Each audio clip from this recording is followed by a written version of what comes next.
أعوذ بالله من الشيطان الرجيم. بسم الله الرحمن الرحيم.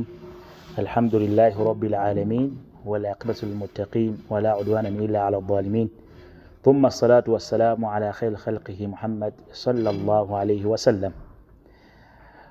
قال الله تعالى في محكم تنزيله بعد أعوذ بالله من الشيطان الرجيم. بسم الله الرحمن الرحيم. وإذ قال ربك للملائكة إني جاعل في الأرض خليفة قالوا أتجعل فيها من يفسد فيها ويفسك الدماء ونحن نسبح بحمدك ونقدس لك قال إني أعلم ما لا تعلمون. kwebaza Allah subhanahu wa ta'ala atuwadde omukisa otunulako mu kamera zammwe oba mu maaso gammwe olunaku lwa leero. Tumwebaza obulamu obwatuwadde, tusabanira butukuumire nga bulamu bwennyini. Zirako okusaalira ku nabbi waffe Muhammad sallallahu alaihi wasallam nga yajja n'eddiini Busiraamu nga kitangaala eri gye tuli, na ku lw'Obusiraamu y'ensonga lwaki tuli wano tunekaanekanya emyambalo bino. Ku lw'Obusiraamu y'ensonga lwaki tuli mu bulamu obweyagala. Tusaba Allah atuwe okubutegeera, abutukuumire, atuuke n'otutwala nga tukyali ku Busiraamu bwaffe. Inshaallah okutandika olwaleero tugenda kubeerako n'omusomo gwaffe As-Suud hawla ar-Rasul, abaddugavu abaali ne Nabbi Muhammad sallallahu alaihi wasallam. Tugenda kwogera ku basahaba bameka abaali abaddugavu betumanyi ne betutamanyi, ogezaako gaziya eri bannaffe bongera okutegeera obukulu bwaffe abaddugavu mu Busiraamu buno obw'ensi eno. Nga bwe kyesanze mu akaseera kangi nnyo abantu abasinga tebakitegeera, oba bagamba eddiini eno yajjanga y'abeeru, yajjanga si y'abaddugavu. Ebigambo ebyo ebirulikibwa ng'abantu babyogera, byetwagala okugezaako okuba nga tutereeza. Naye tutandise ne aya eyo gyensomye waggulu awo, aya eyo nga etulaga tutandikidde ng'olwaleero lwo segment gye tugenda okukolako oba kye tugenda okwogerako olwaleero, ffe abaddugavu nga ffe tuvaawa? Abaddugavu nga ffe abalinganzi abalinga gwandaba eyo tuvaawa? Mwana wattu Allah subhanahu wa ta'ala atunnyonnyola mu Qur'an al-Karim Suratu Baqara aya eya 30 fenna gye tusinga okumanya. Allah subhanahu wa ta'ala atunyumiza mu kaseera ako, wa idh qala rabbuka lilmalaikati inni ja'ilun fil ardi khalifa. Mu mazima ddala waliwo akaseera Allah subhanahu wa ta'ala we yayogerezaganya ne zimalayika ze n'azitegeezaako inni ja'ilun fil ardi khalifa, mu mazima ddala ngenda kuteeka omusigire ku nsi. Lwaki? Ffenna tukimanyi abagoberera ebyafaayo okuva dda ng'ensi eno Allah agitonda, nga tumanyi okutandikako okutondebwa ekkalaamu, olubaawo, amazzi, ensi, eggulu, ebyo byonna nemala ebbanga terikuba kibeera ku nsi kuno. Allah nassaako amajini ne goonoona, Allah n'agasaanyaawo, ensi nemala ebbanga teriko kiriko. Awo Allah n'asalawo ateekeko omusigire nga be baani? Yeffe abantu. Kuba Allah subhanahu wa ta'ala atunyumiza akaseera ke yabeera ng'agamba zimalayika mbu ngenda kuteeka omusigire ku nsi kuno. Kitegeeza ki? Awo tuba nga tuddamu ekibuuzo ekitambula ennyo ekyo mbubaga mazima ddala Nabbi Adamu alayhi salam ne Hawa alayhi salam bo bayonoona mu kwonoona kwabwe mu ggulu. Allah n'abeera ng'abagoba mu ggulu kwe kujja ku nsi. Musinga tebayonoona twali badde nga tusigalayo mu ggulu. Si bwe kiri mwana wattu. Lwaki? Kuba aya etulaze Allah subhanahu wa ta'ala ng'agamba zimalayika ng'agenda kutandika okutonda omuntu, inni ja'ilun fil ardi khalifa, mu mazima ddala nnyina omusigire gwe ngenda okuteeka ku nsi. Meaning mu ggulu eno gye Adamu jjana gye yali ne Hawa kyali kifo kya kuwummulibwamu kaseera, oba kifo kya tadribu, oba kifo kya kubeera nga balina bye bayigirizibwamu. Ng'essaawa za leero we tuli ku nsi kuno nga tuliwo ng'abaki abalambuzi, oba tuliwo ng'abatambuze, mbunera tugenda kuva ku nsi kuno ate tuddeyo gye twava nga ye mu ggulu oba ye mu jjana. Kati bwe kityo omuntu yenna agamba mbu yali nsobi ya Adamu ne Hawa okubanga ffe tufuluma ejjana, kuba aya yeetulaze inni ja'ilun fil ardi khalifa, twalina mu ntandikwa yonna twalina kubeera mu nsi.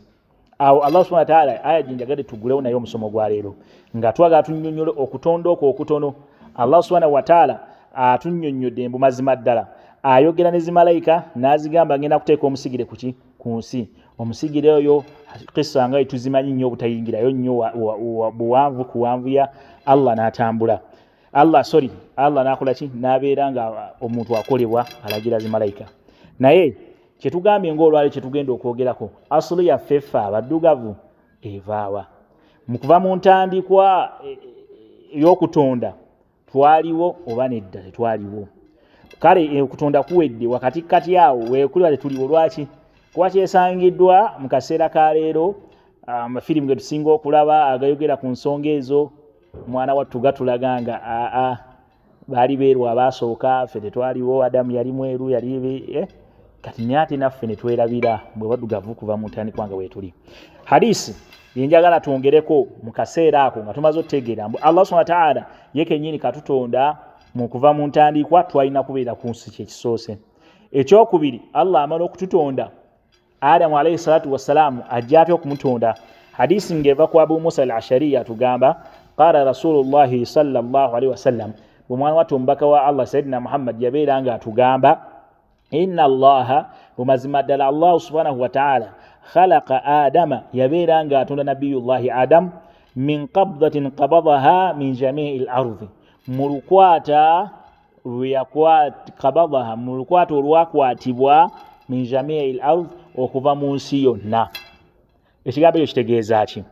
Mwana wattu waliwo hadisi endala gye tugenda okwogera mu kuvunna kwayo etunnyonnyola omuntu atondebwa atya. Lwaki? Hadisi eyo etulaga Allah subhanahu wa ta'ala yakwata n'asindika malayika. Hadisi nga eri musnad gwa Imam Ahmad ibn Hanbali, hadisi gye tuva okwogerako awo eri musnad gwa Imam ibn Hanbali. Ne hadisi eyogera endala ng'eva ku Abi Malik wa Abu Salih an Ibn Abbas wa Murratun wa Ibn Mas'ud. Hadisi abo nanga yogera hadisi yagamba faba'atha Allahu azza wa jalla Jibril fil ardi. Awo nga tuli mu kutonda, aya tugitegedde eri mu kutonda. Nano twogedde hadisi ziri bize tuli mu kugatta. Esoose eri ayigamba Allah yatonda omwana Adamu ng'amujja mu lukwata olwakwatibwa mu nsi yonna. Katuli mu kunnyonnyola okulukwata olwo lujja lutya, kuwa ekigambo okukwata twagala okumanya lwaki kyekyakozesebwa mu hadisi eyo. Ekigambo ekyo tugatu mu hadisi eno ey'okubiri. Allah subhanahu wa ta'ala Nabi sallallahu atulaga mu hadisi ebigambo nga biva ku basahaba mbu Allah faba'atha Allahu azza wa jalla Jibrila fil ardi, muyabeera nga atuma Jibrilu ejje ku nsi. Allah olagenda kukola ki? Mwana Adamu liyatihi bitini minha, abeere nga aleeta ettaka okuva mu nsi. Faqalat al ard, mwana wattu ensi eno nebeera nga eyogera gyene nga a'udhu billahi minka, nekingiriza eri Allah okuva gy'oli, antanqus minni, okubeera ng'okola ki? Ng'onkendeezaako. Faraja'a walam ya'khudh, Jibrilu kasayawulira edduwa eyo nga ensi esaba olwo olusaba lwe yasaba, n'agyerekereza n'addayo waggulu. Naye Adamu addayo waggulu n'atabeera nga tatwala ttaka. Kati agamba eri waqala rabbi innaha aadhat bika fa'adhatha, bumazima ddala ngenze ku nsi gye wantumye nno n'ettaka, naye ensi eyo nensaba neekingiriza gy'oli, nange nenkola ki? Nenzikiriza.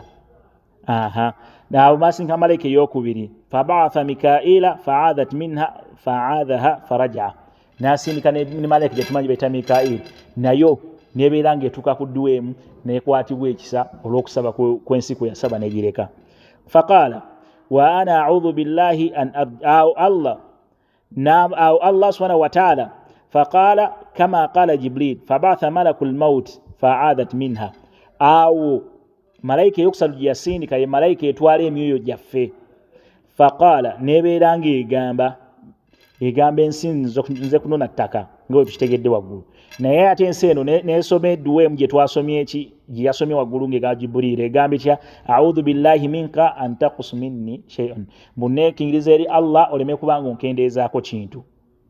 Jibril bwe yavaawo n'alemererwa, Mikailu n'alemererwa, kati awo Allah n'abeera ng'asindika malakul maut. Malakul maut n'ekola ki? We yajja ensi n'eyogera ebigambo bye bimu, mwana watulya malakul maut ye neddamu ebigambo eno faqala wa ana a'udhu billahi an arja, bonange neekingiriza Allah okubeera nga nzirayo. Walam anfudh amruhu, okuba nzireyo eri Allah wange ate nga sikoze kiragiro kikyabadde ampadde. Fa akhadha min wajhi al-ardi wa khalatahu. Allah subhanahu wa ta'ala malakul mauti amaanyi ge yalina nekwata mu nsi eno ebibatu bye yajjamu ettaka eryo n'ebiranga eriteeka ki khalatahu n'ebiranga erigattagatta wakati naye ki walam ya'khudhu min makanin wahid tiyakwata ng'ejja mu nsi mu kitundu kimu. Wa akhadha min turabin bayda n'ebeera malayika nga ejja olukwata yayola mu ttaka eryeru wa hamra n'ettaka emyufu wa sauda n'ettaka eriddugavu. Falidhalika kharaja banu adam mukhtalifin. Malayika eno okunona ettaka lino lyanona mu nsi watujjukira tubaali togera kigambo qabdatan al-ard qabdatan wahida twogera ku lukwata luli twayogedde mu hadisi esooka mbu Jibril mbu Allah subhanahu wa ta'ala nga hadisi gye twasoose okwogera ya Abu Musa al-Ashari nga Nabi sallallahu atulaga mbu omuntu yatondebwa mu lutondebwa olwakwatibwa mu nsi. Ekigambo kwatibwa mu nsi mu Luganda olutuufu kiba kitegeeza olukwata olwo lwali lw'amaanyi terwali lwa kyeyagalire. Qabdhu kitegeeza okukwata lw'okwata ekintu kyonna ng'okisikambula mu busikambuzi si lwa kyeyagalire. Kyova tumaze tukweta hadisi eno ey'okubiri ng'eri ku Ibn Abbas ne Ibn Mas'ud bonna nga bajjogera yo ng'ekulaga kijja ky'olukwata olwo okubeerawo. Etugamba Jibril yalemererwa si kulemererwa naye yakwatibwa ekisolo olw'ensi ekigambo byayogera ne Mikailu kyekimu. Then ye malakul maut malayika etujjamu emyoyo yo we yajja yabeera nayo yo teyalemererwa yagamba ebigambo bibye ebimu wa ana a'udhu billahi an arja nange nekingiriza eri Allah okuddayo eri omutonzi wange naawe walam anfudh amrahu ate nga sikoze ensonga gyandagidde. Kati malakul maut eyo nebeera ng'ekwata malayika etwala emyoyo gyaffe nebeera ng'ekwata esika ettaka mu nsi muno n'egikendeezaako naye yabeera ng'ekwata mu ttaka eryeru mu ttaka erimyufu ne mu ttaka eriddugavu. Falidhalika kharaja banu adam mukhtalifin. Ekyo ne kireetera abantu okufuluma nga tulina kalazi ez'enjawulo. Fasahada bihi n'abeera nga ettaka eryo yalikwata n'ayambuka nalyo hatta aada twinan laziba n'akwata ettaka eryo n'alyambuka nalyo eri Allah waggulu mu ggulu n'abeera nga bakola ki nga batandika okutonda omuntu. Tubale tunyonyola ekigambo qabdhu kyeki okugazi okwe tugenze mu baganda bange kitulaga ki mu qabdhu gye tuli mu kwogerako mu hadisi entuze mu hadisi yaffe enko gye twatandise nayo. Inna Allah khalaqa Adam min qabdatin qabadaha min jami'il ard. Allah yatonda omwana Adamu ng'amujja mu lukwata lwe yakwata okuva mu nsi eno yonna ngoye tugambye tumaze obinyonyola mu hadisi yaffe. Fajaa banu Adam ala qadari al-ardi. Omwana Adamu ne tubeera nga tuzaalibwa okusinziira ku kigero ky'ensi kino batya minhum al-abyad tuyinamu abantu abaki abeeru wal aswad tuyinamu n'abaddugavu wa baina dhalik tuyinamu n'abali wakati kati. Ekigambo ekituleeta ki mbu okuva mu ntandikwa eno ey'okutondebwa ffe abaddugavu n'abeeru twali mu asul n'abali wakati kati zezo tulaba abantu nga bayina ng'onalaba aba Asia aba Indi aba Burma we batyo ba Pakistani bani nga si mweru nnyo si muddugavu niwabeerewo n'abeeru n'abaddugavu ddala. Ffenna kuva mu ntandikwa nga tukola kitwekiri weetuli lwaki olw'okukwata ettaka lino malayika lyaleeta okubanga erimikisinga.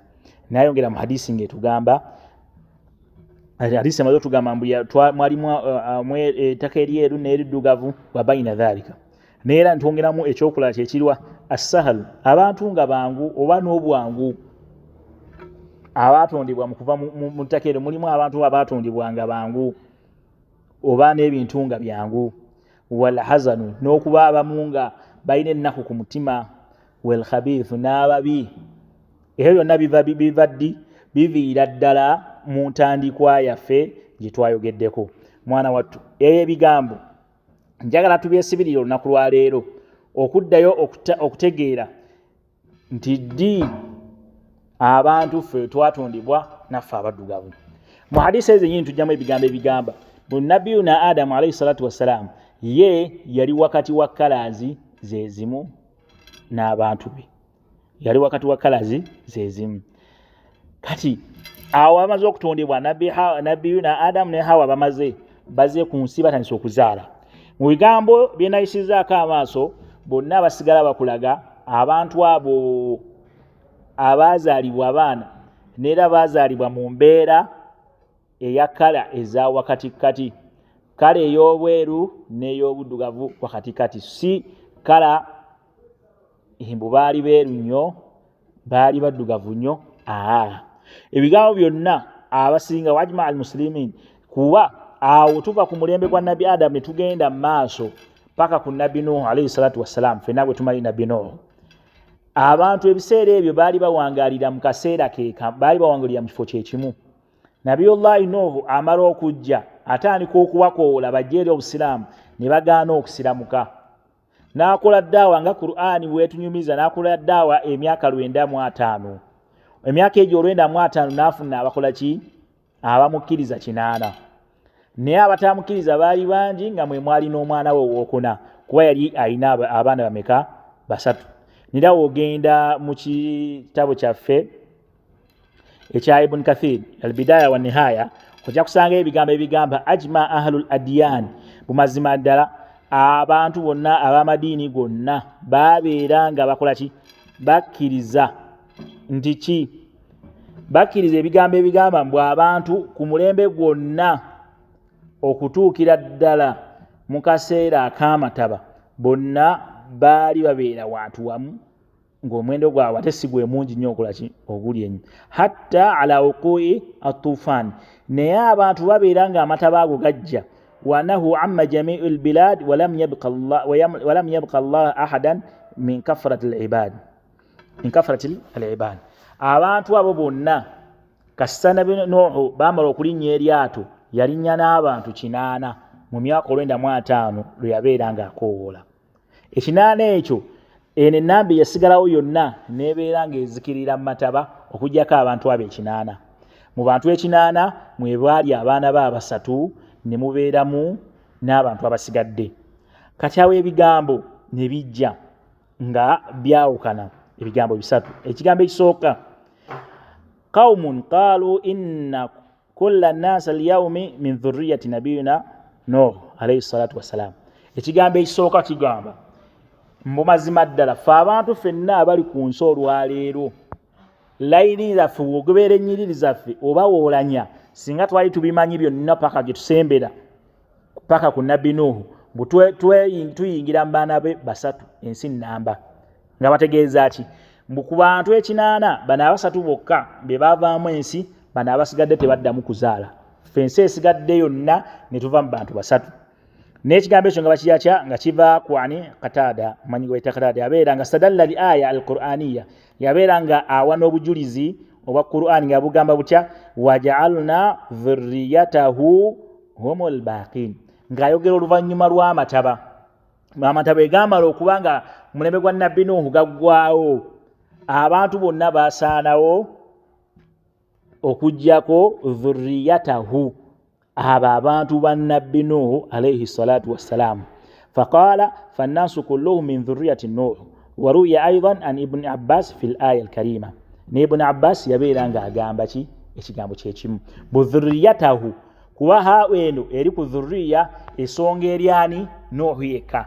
Kati nga tegeeza dhurriya kitegeeza abantu bo, mbwe abantu ffenna abasigadde, abantu abasigadde bonna baafa okuggyako abantu be bo abaana baabo 3 babeera nga bavaamu ensi eno esigadde.